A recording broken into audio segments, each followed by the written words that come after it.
ಹರಗುರು ಚರಣಾಮೃತದಲ್ಲಿ ಶರಣಾಗಬೇಕು. ಹರಗುರುವಿನಲ್ಲಿ ಪೊಡಮಟ್ಟು ಆನಂದಾಬ್ಧಿ ಮಹಾಮಂತ್ರಗಳನ್ನು ಸ್ವೀಕರಿಸುತ್ತಾ ಧರ್ಮದ ನಡೆಗಳಲ್ಲಿ ಮುನ್ನಡೆಯಬೇಕು. ಅದುವೇ ಬಾಳಿನ ರನ್ನಗನ್ನಡಿಯಾಗಬೇಕು. ರನ್ನಗನ್ನಡಿ ಎಂಬುದು ರತ್ನದ ಕನ್ನಡಿಯಾಗಿರುತ್ತದೆ. ಮನಸ್ಸಿನ ಆಳದಲ್ಲಿ ಮನಸ್ಸನ್ನು ಬಿಚ್ಚಿ ನೋಡಿದಾಗ ಎಲ್ಲವನ್ನು ಕೆದಕಿದಾಗ ತನ್ನಿಂದ ತಾನೇ ಪ್ರತಿಯೊಬ್ಬ ವ್ಯಕ್ತಿಗೆ ಅರ್ಥವಾಗುತ್ತದೆ. ಇದು ಬರಬೇಕಾದರೆ ಆಧ್ಯಾತ್ಮದ ಕಡೆಗೆ ವಾಲಬೇಕು. ಆಧ್ಯಾತ್ಮ ಎಂಬುದು ಧರ್ಮ ಜಾಗೃತದ ಪಥದ ಮುನ್ನುಡಿಯಾಗಿರುತ್ತದೆ. ಬಸವಾದಿ ಶಿವಶರಣರು ನುಡಿಸಿದ ನಾಮ ಬೀಜಾಕ್ಷರಗಳು ಇದರಲ್ಲಿ ತುಂಬಿವೆ. ಅಂತರಂಗದ ಪೂಜಾದಿ ಭಾವಭಂಗಿಗಳಲ್ಲಿ ನಾವು ನಮ್ಮತನವನ್ನು ಕಾಣಿಕೊಳ್ಳಬೇಕು. ನಾನು ಯಾರು, ಏಕೆ ಬಂದೆ, ನಾನು ಮಾಡುವ ಕರ್ತವ್ಯವೇನು, ನನ್ನ ಕಾಯಕದಲ್ಲಿ ನಾನು ಯಾವ ರೀತಿ ತೊಡಗಬೇಕು, ನನ್ನ ಬದುಕನ್ನು ಹೇಗೆ ಹಸನಾಗಿಸಬೇಕು, ನನ್ನ ಬದುಕನ ಪಾವನವನ್ನು ನಾವು ಯಾವ ರೀತಿ ಮಾಡಿಕೊಳ್ಳಬೇಕು ಅನ್ನುವಂಥ ಅಂತರಂಗದ ಕೂಗು ನಮ್ಮಿಂದ ನಮಗಾಗಿ ನಮ್ಮವರ ನುಡಿ ಭಾವದಲ್ಲಿ ಹೊರಹೊಮ್ಮಬೇಕು. ಅದು ಬೆಳಕಿನ ರನ್ನಗನ್ನಡಿಬೇಕು. ಯಾವ ರೀತಿಗೆ ಈ ಸೂರ್ಯದೇವನು ತನ್ನನ್ನು ತಾನು ಸುಟ್ಟುಕೊಂಡು ಬೆಳಕನ್ನು ನೀಡುತ್ತಾನೋ ಅದೇ ರೀತಿ ನಮ್ಮ ಅಂತರಂಗದ ಕೂಗಿನ ಚೆಲುವನ್ನು ಹೊರಹೊಮ್ಮಲು ಚಂದ್ರದೇವನು ಯಾವ ರೀತಿಯಾಗಿ ತಂಪನ್ನು ಸೂಸಿ ನಮ್ಮ ಮನಸ್ಸಿಗೆ ಆನಂದವನ್ನು ಮುದ ನೀಡುತ್ತಾನೆಯೋ ಅಂಥ ಒಂದು ಅಂತರಂಗದ ಪರಿಭಾವ ಪ್ರಕೃತಿಯನ್ನು ನಾವು ಉಣ್ಣುತ್ತಾ ಪ್ರಕೃತಿ ಭಾವದ ಅಂತರಂಗದಲ್ಲಿ ನಾವು ಸತ್ಪಾತ್ರದ ಕಡೆಗೆ ಸಾಗಬೇಕು. ಬೆಳಕಿನ ರನ್ನಗನ್ನಡಿಯಾಗಬೇಕು. ಅದುವೇ ನಮ್ಮ ಬಾಳಿನ ಮುನ್ನುಡಿಯಾಗಬೇಕು. ಅಂತೆಯೇ ಶಾರದಾ ಎನ್ನುವ ಮಂದಿರದಲ್ಲಿ ಶಾರದಾ ಶಾರದಾ ಅಂಬೋಜ ವದನ ವದನ ಅಂಬೋಜೆ ಸರ್ವದಾಸ್ಮಾಕಂ ಸನ್ನಿಧಿಂ ಕ್ರಿಯಾತ್ ಎನ್ನುವಂಥ ನಮ್ಮ ನುಡಿಭಾವಗಳನ್ನು ನಮ್ಮ ಮನಸ್ಸಿನಲ್ಲಿ ಅಂತರಂಗದಲ್ಲಿ ಅಳವಡಿಸಿಕೊಂಡು ಶ್ರೀಚಕ್ರದ ಉಪಾಧಿಯಲ್ಲಿ ನಾವು ಧರ್ಮವನ್ನು ಕಾಣಬೇಕು. ಧರ್ಮೋ ಧರ್ಮ ರಕ್ಷೋ ರಕ್ಷಿತ ಎಂದು ಧರ್ಮದ ಆಧ್ಯಾತ್ಮದ ನಡೆಗಳಲ್ಲಿ ಬೆಳಕನ್ನು ಕಂಡದ್ದಾದರೆ ನಮ್ಮ ಜೀವನ ಪಾವನವಾಗುತ್ತದೆ. ನೋಡಿ, ಅಡಿಕೆ ಗಿಡ, ಅಡಿಕೆ ಎನ್ನುವುದನ್ನು ನಾವು ಯಾವುದಕ್ಕೆ ಹೋಲಿಸುತ್ತೇವೆ? ಗಣಪತಿಗೆ. ಗಣಪತಿ ಯಾವುದು? ವಿದ್ಯಾನಿಧಿಯ ಸಂಕೇತವಾಗಿರುತ್ತದೆ. ವಿದ್ಯೆ ಎಂಬುದು ಫಲಾಫಲದ ಸಾರಸ್ವತದಲ್ಲಿ ತನ್ನಿಂದ ತಾನೇ ಬರುವುದಲ್ಲ. ಅದನ್ನು ಕಷ್ಟಪಟ್ಟು ಪಡೆದುಕೊಳ್ಳಬೇಕು. ಕಷ್ಟಪಟ್ಟು ಇನ್ನೊಬ್ಬರಿಗೆ ಹಂಚಬೇಕು.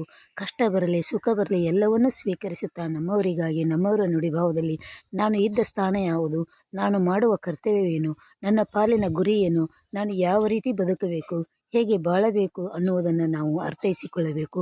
ಇನ್ನೊಬ್ಬರು ನಮಗಾಗಿ ಕೆಟ್ಟತನವನ್ನು ಬಿತ್ತರಿಸುತ್ತಾರೆಂದರೆ ಆ ಕೆಟ್ಟದರ ಹಿಂದೆ ಒಳ್ಳೆಯದೇ ಇರುತ್ತದೆ ಅನ್ನೋದನ್ನು ನಾವು ಅರ್ಥೈಸಿಕೊಳ್ಳಬೇಕು. ಅದುವೇ ಗುರುವಿನ ಗುಲಾಮನಾಗುವ ತನಕ ದೊರೆಯದೆನ್ನ ಮುಕುತಿ. ಅಂತೆಯೇ ಹಿರಿಯರು ಹೇಳಿದ್ದಾರೆ, ಗುರುವಿನ ಗುಲಾಮ. ಯಾವ ಗುರು? ಎಲ್ಲಿದ್ದಾನೆ? ಹೇಗೆ ಇದ್ದಾನೆ? ಎಂಥದ್ದು ಇದ್ದಾನೆ? ಎಂಥ ಪರಿಭಾವದಲ್ಲಿ ಇದ್ದಾನೆ? ಎಲ್ಲಿ ಇದ್ದಾನೆ? ಯಾಕೆ ಇದ್ದಾನೆ? ಯಾರಿಗಾಗಿ ಇದ್ದಾನೆ ಎನ್ನುವುದನ್ನು ನಾವು ಯಕ್ಷ ಪ್ರಶ್ನೆಯಾಗಿ ನಮ್ಮಲ್ಲಿ ನಾವು ಅರ್ಥೈಸಿಕೊಳ್ಳಬೇಕು. ಅಂದರೆ ನಮ್ಮ ಫಲಾಫಲದ ಗುಣಾವಗುಣಗಳನ್ನು ಅರ್ಥೈಸುವಲ್ಲಿ ಸಂಪ್ರದಾಯಬದ್ಧವಾದ ನುಡಿಗಳನ್ನು ಅರ್ಥೈಸಿಕೊಂಡು ಭಗವತ್ಪಾದದ ನುಡಿಗಳಲ್ಲಿ ನಾವು ಅಡಿಗಡಿಗೆ ವಂದಿಸಿ ಶರಣಾಗಬೇಕು. ಶರಣಾಗತರಾಗುವಲ್ಲಿ ನಮ್ಮ ಬಾಳು ಬದುಕು ಹಸನಾಗಬೇಕು. ಹಸನಾದ ಜನ್ಮ ನಮ್ಮದಾಗಬೇಕು. ನಮ್ಮದು ಎಂಬುದು ನನಗಾಗಿ ಅಲ್ಲ, ನಮ್ಮವರ ಎಡೆಗಾಗಿ ಇರಬೇಕು. ಅಂತೆಯೇ ಧರ್ಮದ ಜಾಗೃತ ಪಥದಲ್ಲಿ ಮುನ್ನುಡಿಯಾಗಿ ಬೆಳಕಿನ ರನ್ನಗನ್ನಡಿಯಾಗಿ ನಮ್ಮ ಬದುಕನ್ನು ಹಸನಾಗಿಸಬೇಕು. ಅಂತೆ ಒಂದು ನಮ್ಮ ಬಾಳು ಬದುಕು ಹಸನಾಗಬೇಕಾದರೆ ನಾವು ಪಾವಿತ್ರ್ಯದ ಕಡೆಗೆ ವಾಲಬೇಕು. ಪಾವಿತ್ರ್ಯ ಎಂಬುದು ಹೇಗಿರುತ್ತದೆ, ಎಲ್ಲಿರುತ್ತದೆ, ಯಾರಿಗಾಗಿ ಇರುತ್ತದೆ, ಎಂಥದ್ದು ಇರುತ್ತದೆ ಎಂಬುದನ್ನು ನಾವು ಯಾರಿಗಾಗಿ, ಯಾರಿಂದ, ಯಾರ ಫಲವಾಗಿ ಅನ್ನುವುದನ್ನು ನಾವು ಅರ್ಥೈಸಿಕೊಳ್ಳಬೇಕು. ನಮ್ಮ ಬಾಳಿನ ಮುನ್ನುಡಿಯಲ್ಲಿ ನಾವೇ ರನ್ನಗನ್ನಡಿಯಾಗಬೇಕು. ರನ್ನಗನ್ನಡಿಯು ನಮ್ಮ ಮುಂಬರುವ ಮಕ್ಕಳಿಗಾಗಿ ಅದು ಹಿತಮಿತವಾಗಿರಬೇಕು. ಹಿತಮಿತದಲ್ಲಿ ಪ್ರಕೃತಿ ಪ್ರೇಮದ ಸಮೃದ್ಧಿಯನ್ನು ಕಾಣಬೇಕು. ಸಮೃದ್ಧಿ ಪಥದಲ್ಲಿ ನಾವು ಮುನ್ನಡೆಯಬೇಕಾದರೆ ಜಾಗೃತವು ನಮ್ಮದಾಗಿರಬೇಕು. ಯಾರೇ ನಮಗೆ ಏನೇ ಅಂದರೂ ಅದರ ಹಿಂದೆ ಒಳ್ಳೆಯದಿರುತ್ತದೆ ಎಂಬುದನ್ನು ನಾವು ಅರ್ಥೈಸಿಕೊಂಡು ಸಾಗಬೇಕು. ಸಾಗಿದ ರನ್ನಗನ್ನಡಿ ಮತ್ತೊಮ್ಮೆ ಹಿಮ್ಮರಳಿ ಬರುವುದಿಲ್ಲ. ಸಾಗುವ ಪಥದಲ್ಲಿ ನಾವು ಮುನ್ನಡೆದರೆ ಶ್ರೀಚಕ್ರದ ಉಪಾಧಿಯಲ್ಲಿ ಶ್ರೀ ಗುರು ಸದ್ಗುರು ಸನಾತನ ಆತ್ಮ ಗುರುದೇವ ಎನ್ನನ್ನು ಕಾಪಾಡುತ್ತಾನೆ. ನಮ್ಮ ಬಾಳಿನ ಬದುಕು ಹಸನಾಗುತ್ತದೆ. ನಾನು ನನಗಾಗಿ ನಮ್ಮವರ ನುಡಿಭಾವವಾಗಿ ಅನ್ನುವುದನ್ನು ನಾವು ಅರ್ಥೈಸಿಕೊಂಡು ಕಾಯಕದ ನಡೆಗಳಲ್ಲಿ ಮುನ್ನಡೆಯಬೇಕು. ಅದುವೇ ನಮ್ಮ ಬಾಳಿನ ಸಮೃದ್ಧಿ ಪಥದ ರನ್ನಗನ್ನಡಿಯಾಗಬೇಕು. ನಮೋ ನಮಃ. ನಮೋ ನಮಃ. ಶರಣು ಶರಣಾಧಿಪ ಕಾರ್ಯಕಾರಣ ಸಿದ್ಧಿರ್ಭವತು. ಜಯ ಗಣನಾಥ ಗಣನಾಥ ಸಂಪ್ರೀತ ಓಂಕಾರ ನಮಃ. ಜಯ ಜಯತು ಗಣನಾಥ ಗಣನಾಥ ಗಣನಾಥ ಸಂಪ್ರೀತ ಲಂಬೋದರ ನಮೋ ನಮಃ. ಜಯ ಜಯತು ಗಣನಾಥ ಗಣನಾಥ ಸಂಪ್ರೀತ ಗಣದಾನ ಬೀಜಾಕ್ಷರ ನಮೋ ನಮಃ. ಘನ ಒಡೆಯ ಗಣಪ್ರೀತ ಸಂಪ್ರೀತ ಅಡಕೆಯ ಮಹಾದೇವ. ಶರಣು ಎನ್ನುವಲ್ಲಿ ಶರಣಾರ್ಥಿ ಭಾವಗಳನ್ನು ಅರ್ಥೈಸಿಕೊಂಡು ಅಡಕೆ ಪಾವಿತ್ರತೆಯ ಸಂಕೇತ ಗಣಪನಿಗೆ ಹೋಲಿಸುತ್ತಾರೆ. ಅಂತೆಯೇ ಆ ಅಡಕೆಯನ್ನು ನಾವು ಎಲ್ಲ ಪವಿತ್ರ ಕಾರ್ಯಗಳಿಗೆ ಬಳಸುತ್ತೇವೆ. ಅಂಥ ಒಂದು ವಸ್ತು ಯಾರಿಗಾಗಿ ಬಂದಿರುತ್ತದೆ? ಅದು ತನ್ನದನ್ನು ಮರೆತು ಇನ್ನೊಬ್ಬರಿಗಾಗಿ ಪರೋಪಕಾರದ ಗುಣವನ್ನು ಹೊತ್ತುಕೊಂಡು ಬಂದಿರುತ್ತದೆ. ಅಂತೆಯೇ ನಮ್ಮ ಕೈಲಾದ ಮಟ್ಟಿಗೆ ನಾವು ಪರೋಪಕಾರ ಗುಣವನ್ನು ಬೆಳೆಸಿಕೊಳ್ಳಬೇಕು ಅವಿನಾಭಾವಗಳನ್ನು ಹೊಂದಬೇಕು ಯಾವುದೇ ರೀತಿ ಕೆಟ್ಟ ಭಾವನೆಗಳನ್ನು ತುಂಬಿಕೊಳ್ಳಬಾರದು.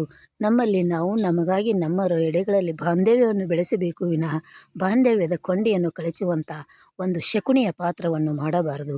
ಶಕುನಿ ಎಷ್ಟು ಏನು ಮಾಡಿದನು, ಆದರೆ ಇತಿಹಾಸದ ಪುಟದಲ್ಲಿ ಶಕುನಿಯಾಗೇ ಉಳಿದನು. ಆದರೆ ಧರ್ಮರಾಜನಿಗೆ ಧರ್ಮರಾಜ ಎಂಬ ಪದವಿ ಗಣಪದವಿಯಾಯಿತು. ಇದುವೇ ಧರ್ಮದ ಸಂಕೇತ. ಇದ ಬಿಟ್ಟು ಬೇರೊಂದಿಲ್ಲ. ಧರ್ಮವೋ ಧರ್ಮ ರಕ್ಷೋ ರಕ್ಷಿತ ಎನ್ನುವುದು ಧರ್ಮ ಮಾರ್ಗದ ನಿಧಿಯಾಗಿರ್ತದೆ. ಇದು ಆಧ್ಯಾತ್ಮ ಬಲ್ಲವನಿಗೆ ಮಾತ್ರ ಸುಕೃತವಾಗಿರ್ತದೆ, ಸಂಪನ್ನವಾಗಿರ್ತದೆ. ಅದನ್ನೇ ವಾಗರ್ಥವಿವ ಸಂಪೃಕ್ತವು ವಾಗರ್ಥ ಪ್ರತಿಪತ್ತಯೇ ಎನ್ನುವಂಥ ವಿಧಿವಿಧಾನಗಳನ್ನು ಅನುಸರಿಸಿಕೊಂಡು ಜಗದ ಪಿತರವು ಪಾರ್ವತಿ ಪರಮೇಶ್ವರವೆಂಬ ತತ್ವಾಧಾರಿತವಾಗಿ ಪ್ರತಿಯೊಬ್ಬ ವ್ಯಕ್ತಿ ನಡೆದಿದ್ದಾದರೆ ಎಲ್ಲಿ ಯಾವ ರೀತಿ ವಿಕಾರಗಳು ನಡೆಯುತ್ತವೆ? ಸಾಧ್ಯವಿಲ್ಲ. ಕಾರ್ಯಕಾರಣ ಎಲ್ಲಕ್ಕೂ ಆ ದೇವನಾಗಿರ್ತಾನೆ. ದೇವನಾಂಪ್ರಿಯ ಗುರುದೇವ ಸೋಮೇಶ್ವರ ನಿನ್ನ ಪಾದಾರವಿಂದಕ್ಕೆ ಶರಣು ಶರಣಾರ್ಥಿ. ಶರಣು ನಮೋ ನಮಃ. ನಮೋ ಪ್ರಾತಪತೆ ಜ್ಞಾನ ಬೀಜಾಕ್ಷರಲಿ. ನಮೋ ವಂದನೆ.